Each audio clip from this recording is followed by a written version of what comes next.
राज्याच्या राजकारणामध्ये कालपासून दोन नेत्यांची नावं चांगलीच चर्चेत आलेली आहेत। ते नेते म्हणजे सुनील तटकरे आणि त्यासोबतच प्रफुल्ल पटेल।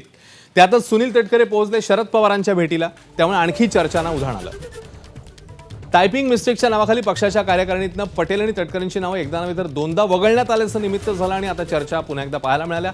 तटकरे आणि पटेलांना राष्ट्रीय सरचिटणीस आणि राष्ट्रीय कार्याध्यक्ष पदावरून हटवल्याची जोरदार चर्चा आहे। वाढती चर्चा लक्षात घेत सुनेत्रा पवार यांनी ट्विट करत वादावर पडदा टाकण्याचा प्रयत्न केला खरा, मात्र दुखावलेल्या तटकरेंनी काल थेट सिल्व्हर ओकवर शरद पवारांच्या निवासस्थानी त्यांची भेट घेतली। राष्ट्रवादी फुटल्यानंतर तटकरेंनी पवारांचं मुंबईतलं घर गाठल्याची पहिलीच घटना आहे, त्यामुळे पक्षातनं डावललं गेल्यावर तटकरेंनी सुनेत्रांना चेकमेट देण्याचा प्रयत्न केला असं बोललं जात आहे। त्यामुळे राष्ट्रवादीत सध्या काहीतरी मोठं शिस्त आहे अशी चर्चा आहे।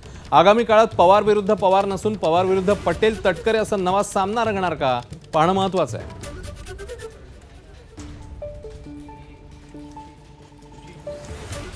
या सगळ्याबद्दल राष्ट्रवादीचे आमदार सुनील शेळके काय म्हणतात जाणून घेऊया।